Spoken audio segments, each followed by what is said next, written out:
I grew up on the edge of the Italian Quarter, which is called Little Italy, incidentally, in San Francisco. My high school was Galileo High School, you understand? Mm-hmm. I was on the basketball team because I was very tall then. Of all the players, I was the only one out of a dozen who was not Italian. And my first friend as a child when I was going to grade school was a little Japanese boy, for example. And I didn't know that there was anything wrong with being a friend of Japanese yet at that point. And I understand he was killed he went back to Japan. He was killed in the Japanese army during World War II. I hope I wasn't the one who killed him.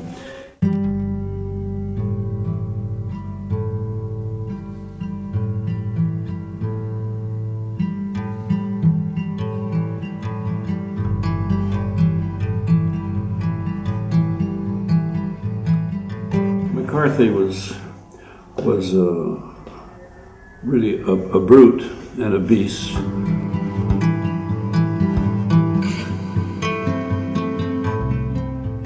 That he could get to be a senator in the United States is a terrible commentary on the politics of the United States, because McCarthy was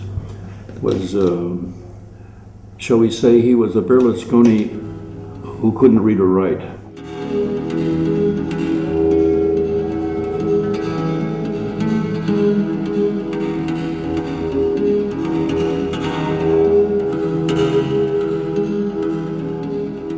He was always threatening people, and it was very easy for someone who was arrested, for example, or put on trial for something. It was very easy in those days to have such a person convicted of something, whether a crime had been committed or not. It was what we call the Red Scare. In recognizing a communist, physical appearance counts for nothing. If he openly declares himself to be a communist, we take his word for it. If a person consistently reads and advocates the views expressed in a communist publication, he may be a communist. If a person supports organizations which reflect communist teachings, or organizations labeled communist by the Department of Justice, she may be a communist. If a person defends the activities of communist nations while consistently attacking the domestic and foreign policy of the United States, she may be a communist. If a person does all these things over a period of time, he must be a communist. So McCarthyism was something that started in the 50s, and actually he started trying to do this sort of thing in the late 40s, but it became hot in the 50s. And it's something that has never, ever gone away in the United States, so that somebody like Obama, for example, is attacked for being a communist, or attacked for, and so on. And that's a very useful thing to do if you're trying to keep things, to maintain the status quo.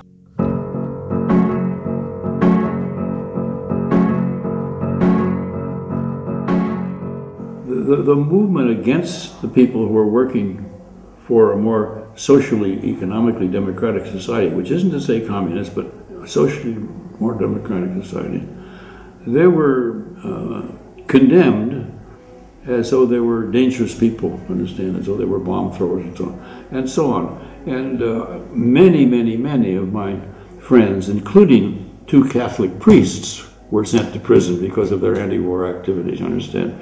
These are people I worked with.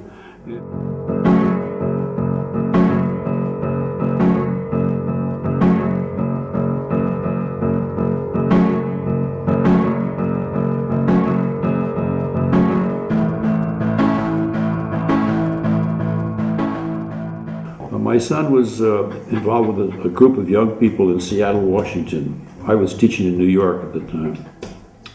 And they were part of a demonstration. They had organized a demonstration in Seattle, which was to support what was called the Chicago 8. Well, the Chicago 8 were people who had organized the anti-war movement in the United States in the 1960s and 70s. And they should have been the Chicago 9, because I was one of the people I was the head of the organization by the time it stopped. And so they were on trial because of what had happened in Chicago in 1968.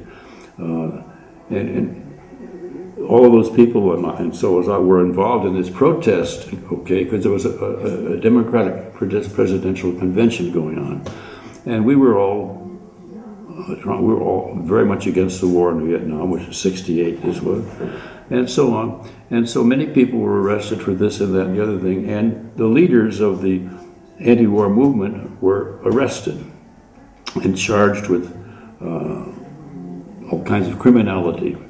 And so my son Jeff, who was in Seattle at that time, was part of a group of students who had been from Cornell, all of them, in New York, which is where I was teaching. And they were arrested they had a demonstration, and they were arrested for creating violence, okay? And they were sent to prison. After they got out, when they got out of prison, it was because it was discovered that they had not done what they were charged with, that this was something that was done by the McCarthy people, you understand?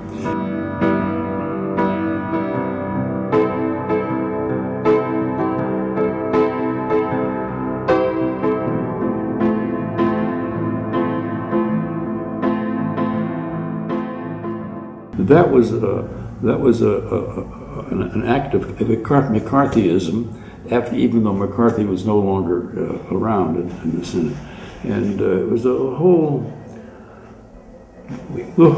anti-left, anti-liberal movement. Because to be a liberal, to be someone, just a decent person, was dangerous in the United States because of McCarthy.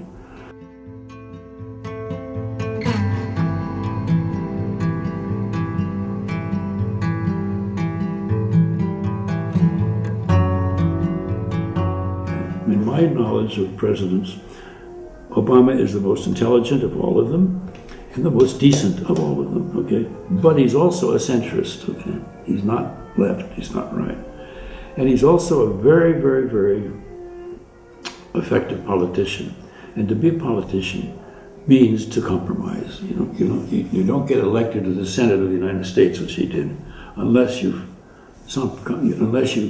keep quiet about this and get noisy about that, and so on. And he has had a lot of financial support from people who are in the business world, and so on and so on.